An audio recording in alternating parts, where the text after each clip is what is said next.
The boat.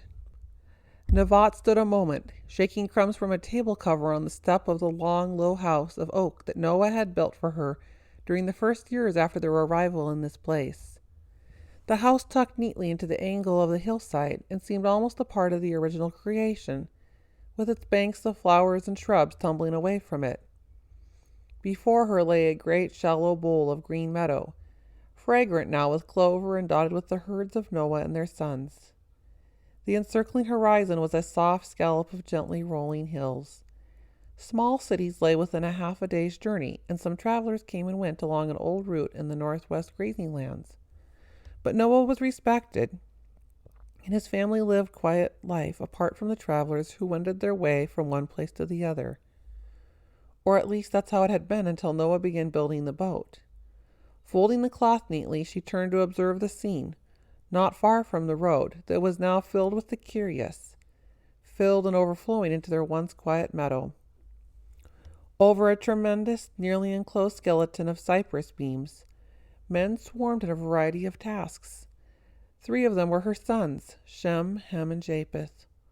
One was the old patriarch Methuselah, and there were many of Noah's uncles and cousins. She had about lost track of them, especially since her husband had so many hired help also. The construction site contained a number of buildings to house the workers, a large structure in which they ate, and lodgings in which travelers might stay, observe, and listen to Noah's, sometimes tender, sometimes severe appeals for their soul. Their lives had changed greatly since that night Noah had come in from his evening time of prayer, his face ashen beneath sun-darkened skin.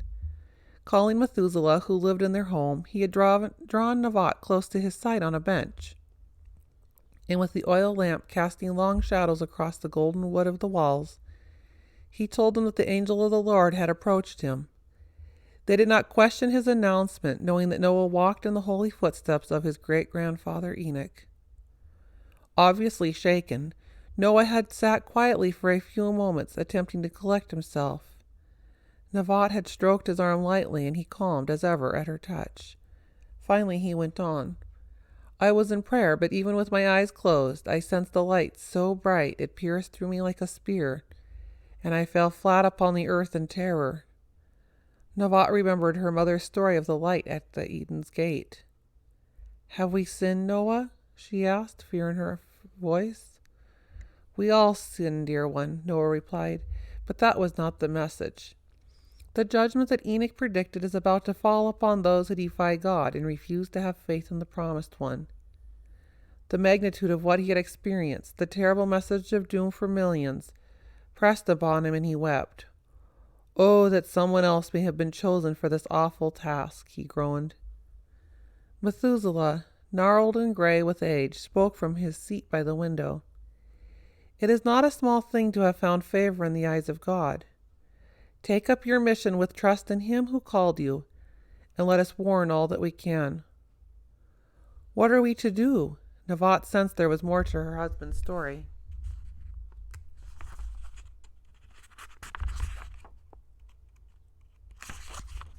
We are to build a large boat, Noah mused, and still stunned. A boat.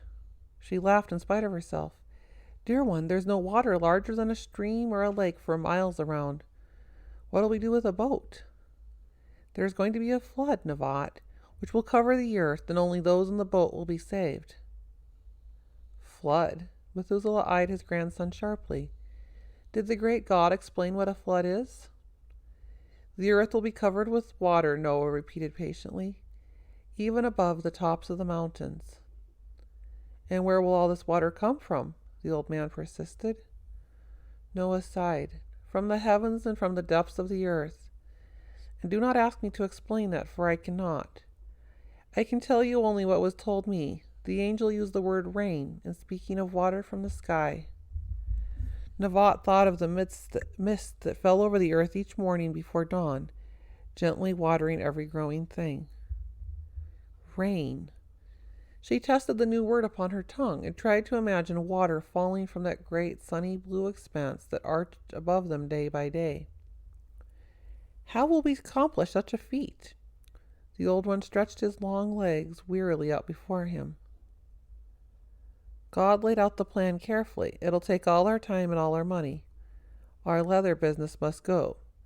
God has given us 120 years in which to construct the vessel and warn the world. We will live from our gardens and our herds, but we will need to employ many laborers. In the end, it could well take everything we own. He looked at Navat beside him, her olive skin touched with the glow of health, her dark hair circling loosely about her face, her green eyes clear and trusting, gazing back into his. "It's all right, Noah," she whispered, a faint smile curving her lips.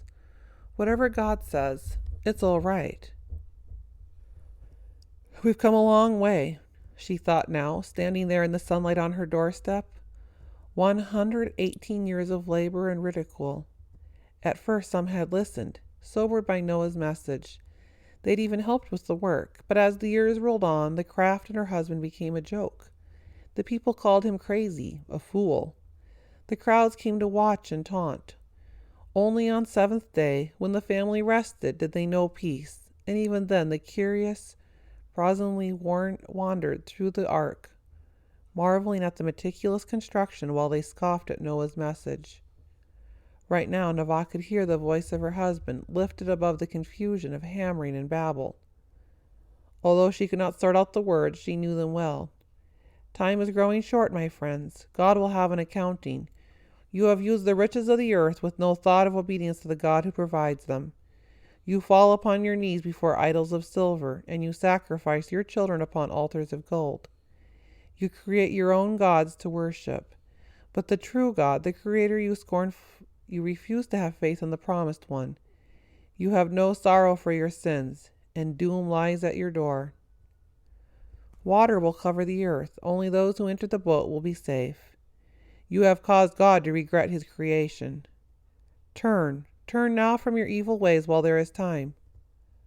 God is merciful. God forgives." She had heard him 1,000 times and no longer listened to their shouts of derision.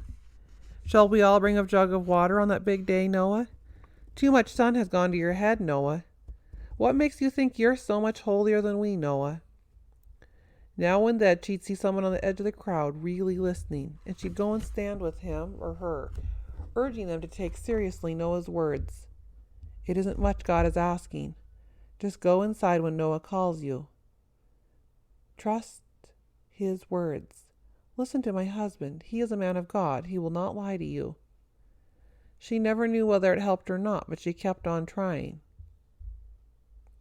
And her sons. She was so proud of them. They went on hammering, sawing, and applying pitch through it all. On the night when Noah had revealed his message from the Lord, he had told Navat later in the privacy of their bed that in the covenant God had made with them, he had mentioned sons and even their wives. "I didn't feel it necessary to remind the Creator that we had no sons," he had added, chuckling.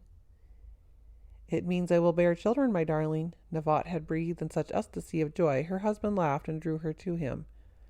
"I expect that's exactly what," he murmured, into the softness of her dark hair.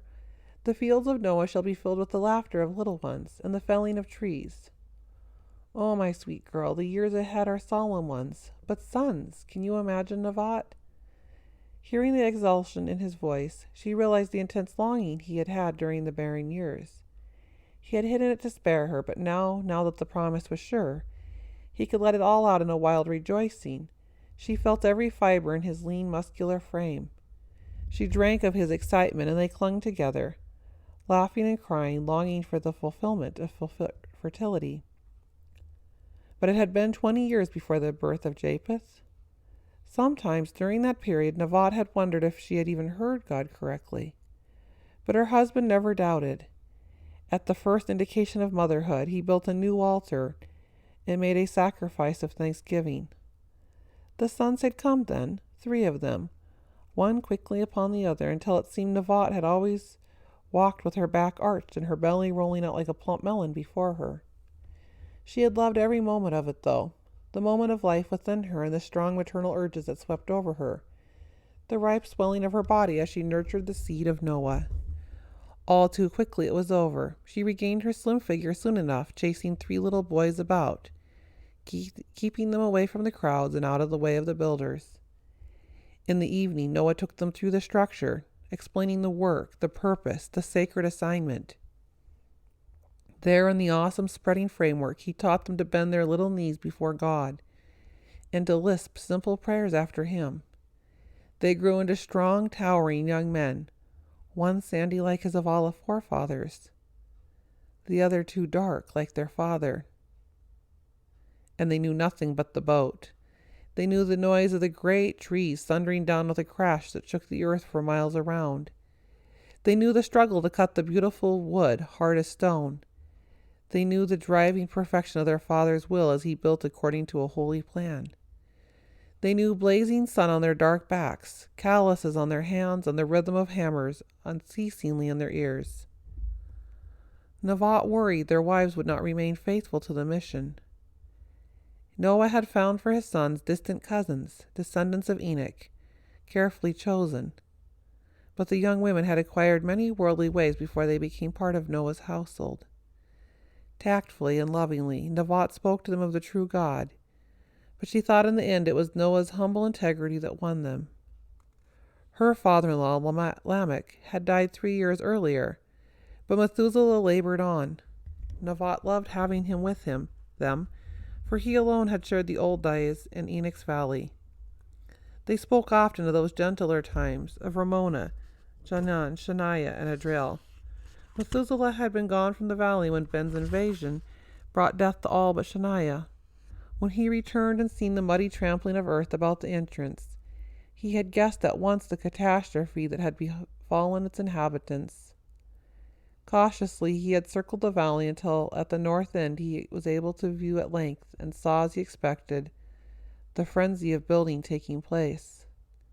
Recognizing no one, he had assumed all to be dead, and in deep sorrow had set out to find his son Lamech and grandson Noah. He and Nevat had been drawn close in their mutual mourning, and he moved gladly into her home, healing gradually under her care. After the birth of her sons, Nevat longed achingly for her mother. Today she yearned to show Shaniah the fragrant meadows with its strange structure rearing at one end. She longed to point out the 3 brown figures who were her sons, to boast a bit of their faithfulness to the task and to God. And she wanted her mother to know of the love between her and Noah, the wild, sweet love that knit them together forever. She had seen the doubts in her parents' eyes when she and Noah had ridden away. Now she wanted them to know that it had been right, more right than she could have dreamed, to give herself to Noah, that in all the pressures of his work for God, he never failed to come to her in the evening for comfort and nurture, and to show her the most tender affection. It was as though the wonder of his finding her had never waned, and the fresh discovery of her upon his hearth day by day filled him with amazing joy. If only her mother could know that.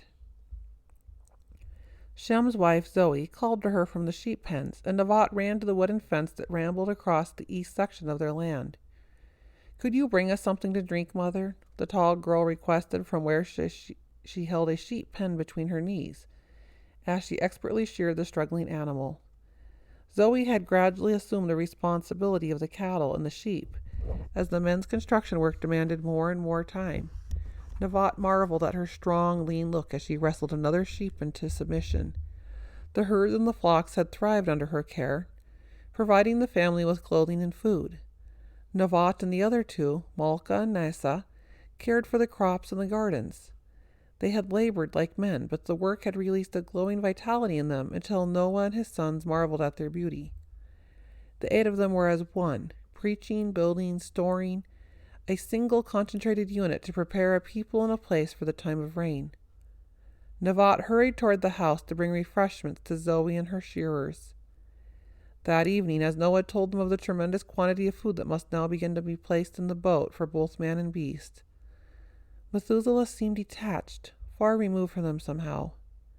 Noah often depended on the old man's magnificent memory, and he spoke to him now with a hint of impatience. "Grandfather, I want you in charge of supplying the boat. I must transfer these figures from my mind to yours, so I need not spend the time involved in gathering grain and dried fruit.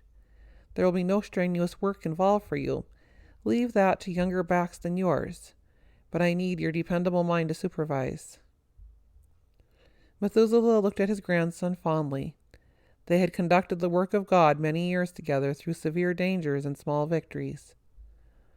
"My son," he said lovingly, "you will have to store your counsel in some other mind, for I am going on a last journey from which I shall not return." Navat gasped. Was he talking of death? She could see him struggling up the path to the cave these many years ago, bearing food and later searching for words to plead Noah's love for her. Was he talking about now, here in this place that had become home to him? "I am going to make a last visit to the cities and to warn them of the rains," he continued. "Thousands have heard only rumors. They will remember me. They will know I speak truth. Perhaps, if you will heed the warning, should my life be spared, I shall go at last to Father's Valley, and there meet my death. But perhaps not before I have had my say and given them one last opportunity."